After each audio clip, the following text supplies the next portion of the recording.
All right, Beheringer Wing Compact unboxing. Just got this guy from Guitar Center Professional. Ordered it, I think a month and a half ago, 2 months ago, whenever they first came out in October. So we're just gonna see what comes in the box, and then we are gonna install an internal Dante card. But I'll probably leave that for the next video.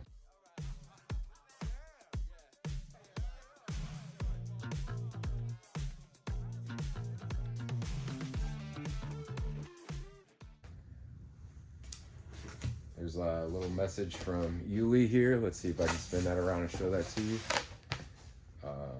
There's a musician in every human being. Our purpose is to empower those who have not and cannot. Together, we are a music tribe. There you go, folks. Now, let's see what else the compact comes with. All right, so we have an IEC cable. Always comes in the box. When you buy a mixer or any other kind of electronic, pro audio electronic. Looks like it comes with a rack kit, which is pretty cool. A lot of times that's an additional purchase, like from Allen Heath. Usually you have to buy the rack kit separately. All right.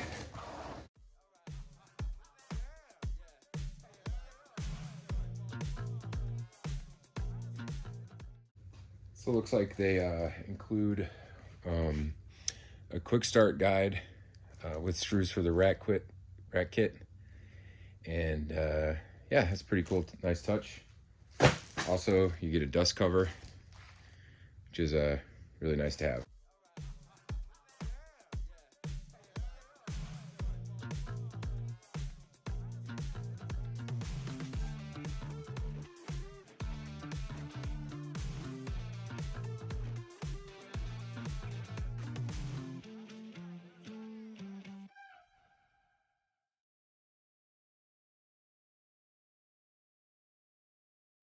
Okay, folks, I'm going to walk you through the firmware update now here on the Behringer Wing Compact. That's a FAT32 formatted thumb drive, and I've extracted the folder that I downloaded from Behringer's website, the Wing Compact firmware, which is here. And the way that I got to that was by going to Setup and looking at the firmware. I've already updated this console, but I'm just going to run you guys through the process again.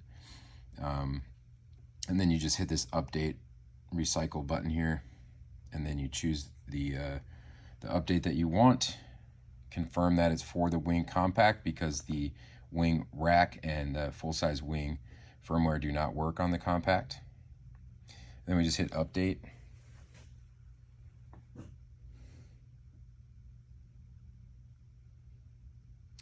Okay, are you sure you want to update? Yes, I do.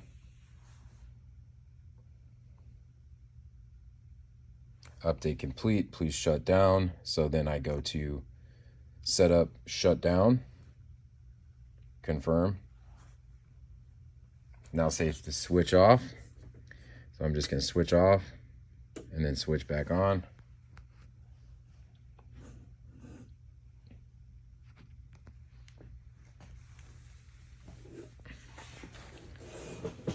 The console's coming back on. The first time I did this, I didn't have anything on channels 1 through 12 or 13 through 24 or 25 through 36.